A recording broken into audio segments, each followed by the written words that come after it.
নাগাড়ে বৃষ্টি ভেঙে পড়ল কয়েকটি মাটির বাড়ি, নিমেষে গৃহহীন পরিবার।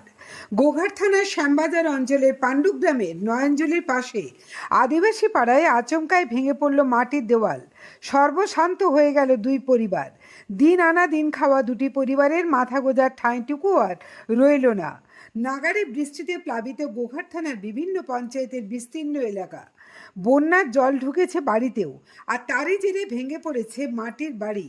সেরকমই বাড়ি ভেঙে পড়ার ঘটনা ঘটল গোঘাট ২ নম্বর ব্লকের শ্যামবাজার অঞ্চলের পাণ্ডু গ্রামের নয়নজুলির পাশে বসবাসকারী আদিবাসী পাড়ায়। যদিও এই ঘটনার পর থেকে সর্বশান্ত হতে হয়েছে পরিবার দুটিকে, কিন্তু তাদের পাশে দাঁড়ানোর মতো কোনো প্রশাসনিক আধিকারিকদের দেখতেই পাওয়া যায়নি। টানা বর্ষণে বৃষ্টিকে মাথায় নিয়েই খোলা আকাশের নিচে তাদের এখন দিন কাটাতে হচ্ছে।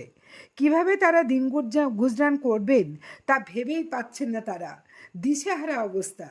আবহাওয়া দপ্তর সূত্রে খবর, এবার বর্ষণ আরও চলবে। ঘূর্ণাবর্তের জলেই চলছে এই অকাল বর্ষণ। দিশেহারা মানুষজন। বাড়ির ধসে পড়ার পরেও তাদের পাশে কোনো প্রশাসনিক আধিকারিকদের দেখা না পাওয়ায় তারা এই মুহূর্তে দাবি জানাচ্ছে, যদি সরকার এই অসহায় মানুষগুলির পাশে দাঁড়িয়ে ইন্দিরা আবাসনের ব্যবস্থাটুকু অন্তত করে দেন, তাহলে তাদের পক্ষে স্বস্তির হবে। দেখুন সেই চিত্র। কি চাইছেন? আমরা কি চাইছেন? আমরা ইন্দিরা আবাসন ঘর চাই। এটা বারবার আমরা ডুবে যাচ্ছি, কেউ আসে না। আমাদের এখানে গ্রামের লোক কেউ আসে না, রেঁধে খেতে পারেনি কিছু না। কাল থেকে হচ্ছে বন্যা, দুটো ঘর ভেঙে গেছে, রান্নাচালা ভেঙে গেছে, যেখানে থাকে ওই ঘরটাও ভেঙে গেছে। তাহলে আমরা কোথায় যাবো এখন? কি চাইছেন? কে কি চাইছেন? আমরা ইন্দিরা আবাসন যেন দেয় আমাদেরকে। ইন্দাবাসন চাইছেন? হ্যাঁ। পঞ্চায়েতের আধিকারিক বা প্রধান কেউ আসে না? না, কালকে একবার এসেছিল, ভিডিও থেকে বলছিল আসবে করে কই আসেনি, আর প্রধান আসেনি। এটা কোন জায়গা? পাণ্ডু গ্রাম, কোন পঞ্চায়েত আন্ডারে? শ্যামবাজার। পাশেই তো খাল। হ্যাঁ, মানে আপনাদেরকে তো সরে যাবে। এই ঘরটা তো, এই যে ঘরটা দেখছি অনেক ভেঙে গেছে, কিন্তু ভাঙছে। ভেঙে গেছে তো, সামনে খাল আছে। তো থাকবেন কি করে? এখান থেকে তো আপনাদেরকে সরানোর রিকভারি করা না, দরকার।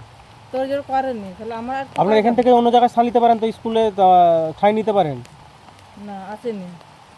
আপনার নাম? যমুনা টুডু। ক্ষতি বলতে এই যে এটা সব ভেঙে যাচ্ছে জলে, এগুলো এই যে ছেড়ে গেছে। তারপরে তো গরু বাছুরের অসুবিধা হচ্ছে সব। এই থাকার ঘরটা ভেঙে গেছে। হ্যাঁ, এইটা তো থাকার ঘর। কি চাইছেন এখন? এখন চাইছি আমাদের ইন্দিরাবাসন যদি করে দিতে পারতো খুব ভালো হতো। এটা কোন পঞ্চায়েতের আন্ডারে পড়ে? শ্যামবাজার শ্যামবাজার গ্রাম পঞ্চায়েত। শ্যামবাজারের পঞ্চায়েত থেকে কেউ আধিকারিক আসে না? আধিকারিক এসেছিল কালকে, বলেছিল ত্রিপল দিতে, কিন্তু বলেছে ব্যবস্থা করে দেবো, এই পর্যন্তই হয়েছে। কিন্তু এখন ব্যবস্থা হয়নি। না, এটা কোন জায়গা? এটা পাণ্ডু গ্রামই কাজ, এটা তারাজুলি। তারাজুলি। আপনার নাম? নারায়ণ টুডু।